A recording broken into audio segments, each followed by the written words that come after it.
everybody, welcome to At the Movies with the Only Critic, where each and every week we sit down and talk about the latest movies hitting theaters. On today's show, we're going to take a step back to 2016 and we're going to talk about my top 10 movies of the year. Let's get started. Coming in at number 10, it's the thriller Green Room.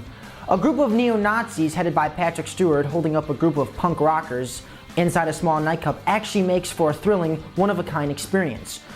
Green Room is not for everybody, and it's probably one of the most brutal movies of the year, and it further proves why Patrick Stewart is one of the most versatile actors working today. Coming in at number 9, it's The Lobster. Many people didn't see this movie, but the whole premise of this movie is so weird and hokey that it works. In this world, if you aren't married, you get sent to an institution where you have 2 weeks to find a spouse, or else you get surgically transformed into an animal.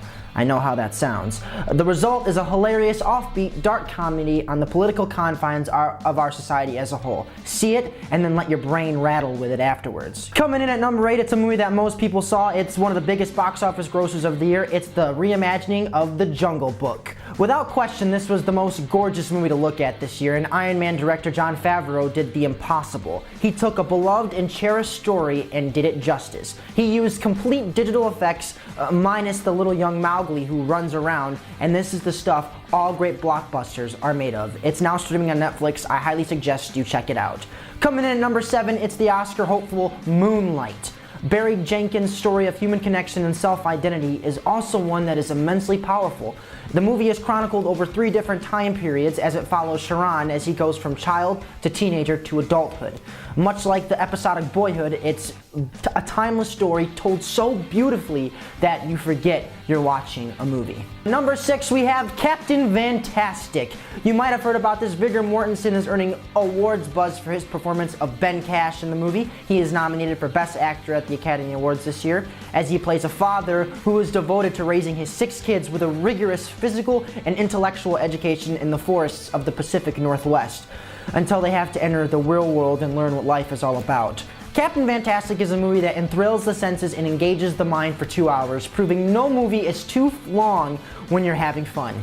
And coming in at number 5, it's Fences, the timeless masterpiece that was first written on the stage by August Wilson, and if he was around today to see how his film adaptation would have turned out, he would be very pleased. Denzel Washington directs and stars alongside a Oscar frontrunner Viola Davis in easily one of the best acted movies in years. A story doused in realism, family hardships, and racial tensions. Fences follows Troy Maxson, a struggling father trying to raise his family and come to terms with events in his life.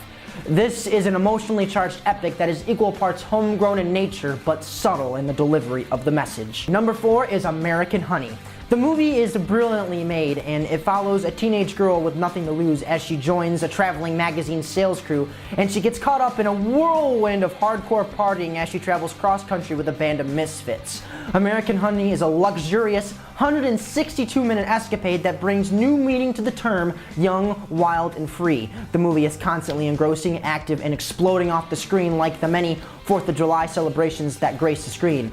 Newcomer Sasha Lane steals the movie with her charm, sass, and attitude, with Shia LaBeouf finding his footing as well in this mind-numbing, movie-going experience. And coming in at number 3, Everybody Wants Some. The semi-quasi sequel to the best teen spirit movie of all time, Dazed and Confused. Everybody Wants Some is hands down the best comedy of 2016, with Richard Linklater further cementing how he continues to be the master of modern hangout films. The movie takes place in the midst of the 1980s as a group of girl-chasing, baseball-playing college freshmen move into their house before classes start.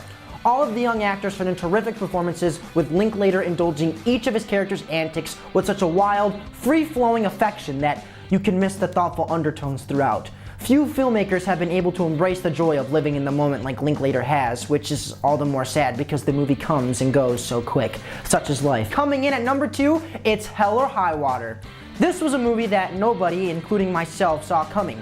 David Mackenzie's stirring homage to the era of westerns is captured very delicately, with Oscar-worthy work from Chris Pine and Ben Foster as a pair of bank-robbing brothers trying to outrun the long arm of Jeff Bridges' Sheriff Marcus Hamilton, who is also nominated for a Best Supporting Actor nomination.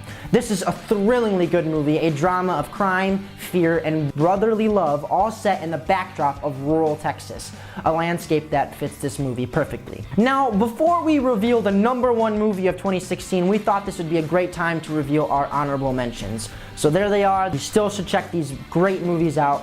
They just barely missed the cut here.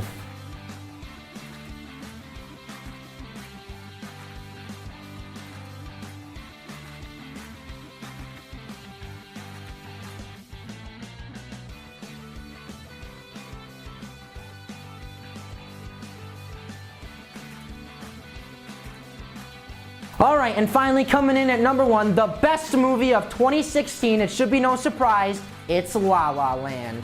At only 31 years old, Damien Chazelle has proved himself to be the most passionate, hard-working director in the industry. First, he delivered on his new young potential with the 1-2 punch that was Whiplash, and now he has done it again with La La Land, an extraordinary achievement in the art of modern movie making.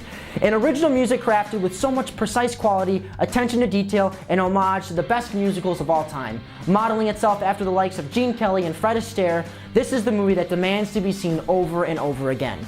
After exiting the theater, I felt like I was walking on air. It swept me off my feet and it reminded me why I go to the movies in the first place. Nominated for 14 Academy Awards, a record number, La La Land is easily the best movie of 2016. Thank you everybody for tuning in this week on At the Movies with the Only Critic.